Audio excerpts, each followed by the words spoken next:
Okay, so yun. Inyo sa mga kabagis, this is Jubilito TV Official at eto na naman po muli ang isang edisyon ng ating reaction video mga kalingap at kabagis, no? Pero bago po lahat, syempre po, shoutout po muna natin Kuya Val Santos Matubang at Edna Vlogs at Kalingap Rab, no? Sa ating mga Kalingap netizens, Kalingap subscribers at Kalingap supporters, ayan po, mega love shoutout po sa inyong lahat. So, ito na nga 'no, mga kalingap at kabagis, for today's reaction video siguro po'y, gagawa lang po tayo ng ating reaksyon at pagbibigay ng ating personal opinion regarding po dito sa naging, content po 'no, ni Sangkay Lons 'no, na kung saan ay meron po siyang, blind item na di umano na dalawang dating kalingap partners na nagbabalak po 'no, na bumalik sa community po ng kalingap.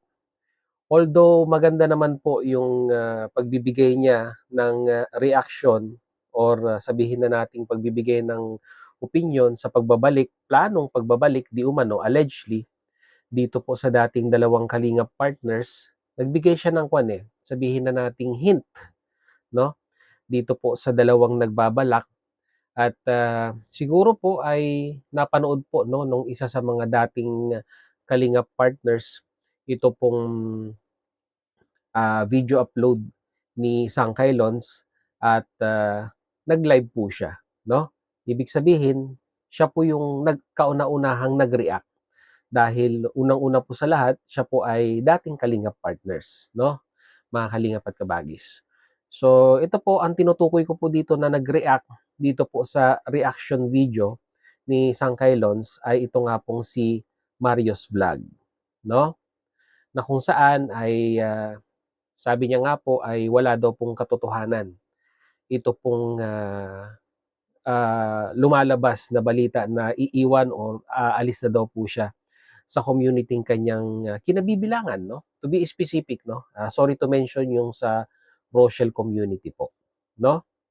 So, yun po yung naging depensa niya na wag daw pong paniwalaan yung kumakalat na balita na kung saan ay nagpaplano nga daw po allegedly, no? Di umano itong si Marius Vlog at yung isa pa na kalingap, dating kalingap partners na gusto pong bumalik ng Team Kalingap.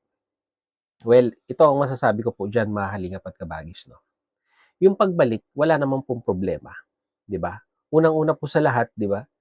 Uh, umbrella pa rin po sila. No? Umbrella pa rin po sila ng community ng Kalingap. No? Although hindi na po sila totally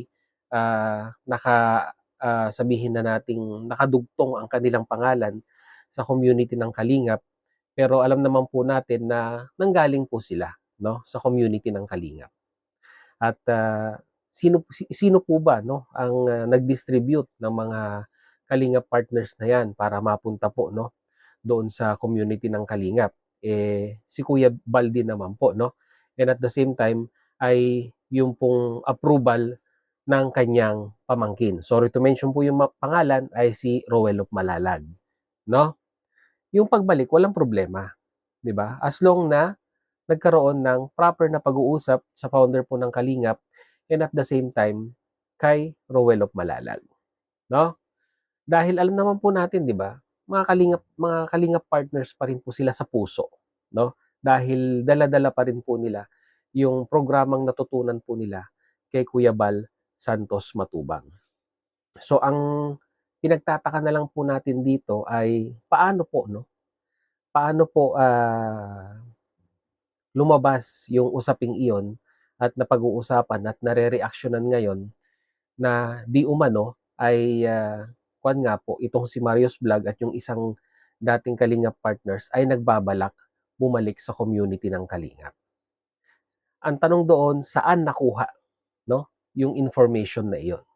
Na bakit nagagawan po ng reaction video. Although wala naman pong binanggit na pangalan itong si Sangkay, pero bakit po, no? Tanong lang naman po ito, Sir Mario.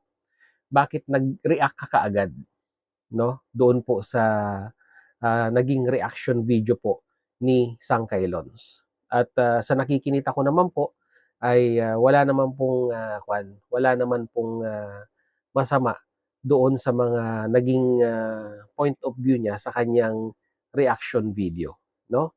Uulitin ko po, kung gusto mang bumalik, kung papayag naman yung founder po ng Kalingap at yung pong kanilang leader ngayon, no?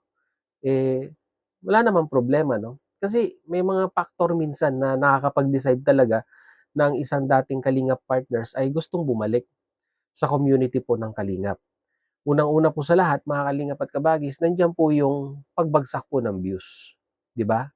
So, alam naman po natin, no, mga Kalingap at Kabagis, sorry to mention po ulit, no, sa community ng Rochelle, na si Dodong po ngayon ay nakapokus, no, sa bandang Mindanao, parting Mindanao, na kung saan ay nandun po ang grupo at tumutulong po, no, mga Kalingap at Kabagis, sa mga kababayan po nating nasalanta, no, ng lindol, no, nitong mga nakaraang araw at yung mga ibang Kalingap partner, Kalingap, sorry, yung mga ibang kasamahan po niya ay naiwan po, no, sa daet with valid reason din naman po, no, mga Kalingap at Kabagis, no. To be specific nga po, syempre, hindi po maiwan ang pamilya, nandun ang pamilya, at may iba pang pinagpupukusan na mga bagay-bagay. So, totoo po yan, no? Kahit nga po dito sa community ng Kalingap, no? Pag ang isang Kalingap partners ay sabihin na nating nawalay, no? Nawalay po sa pagsama kay Kuya Bal, kay Kalingap Rab, ay talagang bumabagsak po, no, ang views nila, mga Kalingap at Kabagis. Yun po yung sad reality, no? Gano'n din po, siyempre sa mga kasamahan po ni Dodong Roel.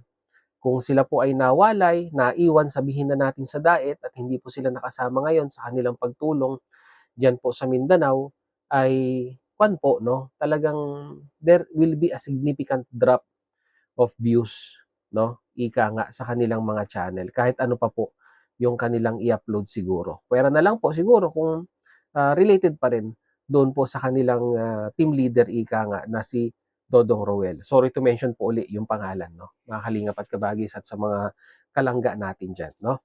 So, hanggang sa akin lang sana, para hindi na po ma-reaksyonan, no, katulad po ngayon na gumagawa po tayo ng reaction video, ito'y aking suggestion lang naman, no.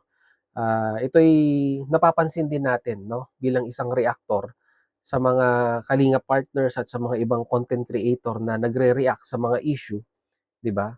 Para hindi na mapag-usapan, ay dapat, ito opinion lang po, Sir Marius Vlog, no, dapat ay hindi na po nagsalita at mananatiling blind item na lamang po yung ginawang reaction video ni Sangkay Lons, no? Kung alam naman po natin sa ating sarili na wala po tayong ganong plano na iwan or umalis sa community ng ating kinapapalooban ngayon, it will be better na nanahimik na lamang po, no? Ah, at hindi na nag-react dun po sa naging reaction video ni Sangkailon. So ibig sabihin, no, aking opinion lamang po, siguro yung isa sa mga bina-blind item ni Sangkay ay si Marius Vlog. Base po doon sa pagre-react na ginawa din po niya sa kanyang recent live streaming, no? Uulitin ko po, no, mga Kalingap at Kabagis, at sa mga kalangga natin, kung sila man ay may planong umalis, lumipat, 'di ba? Kung meron mang nagkaroong maayos na pamamaalam, smooth transition sa kanilang pag-alis at babalik sa Kalingap, wala naman pong problema as long na magkakasundo po si Kuya Bal Santos Matubang at kay Roel of Malalag. Again, sorry to mention po, nabanggit po yung pangalan. So yun, no, mga Kalingap at Kabagis, yun lang naman po ang ating reaction video for today. And kayo po, ano po sa tingin ninyo, mga Kalingap at Kabagis? Dapat po bang sumagot agad si Marius Vlog, or dapat nanahimik na lamang po para hindi napag-uusapan at hindi po ngayon na nagiging usap-usapin ng mga reactors dito po, no, sa community po ng Kalingap? So lagay nyo po sa ating reaction, lagay nyo po sa ating comment section, mga Kalingap at Kabagis, no. So yun, muli, maraming salamat dahil hanggang sa dulo po ng ating reaction video ngayong araw na ito ay nasamahan nyo po muli si Jubilito TV Official. At muli po, nagpapaalala po ang inyong host. Sa mga hindi pa po nakasubscribe sa ating YouTube channel, ayan po, no, subscribe nyo na po, Jubilito TV Official. At kung nagustuhan nyo po ang ating reaction video for today, ay paki-like na rin po, mga Kalingap at Kabagis, no. So yun, hanggang dito na lang. Once again, this is Jubilito TV Official. Ayan po, no. Proud member po, no, ng Team Coos at ng Team Bios. As I always say mga kalingap and kabagis, peace, God first. God bless po. Bye-bye!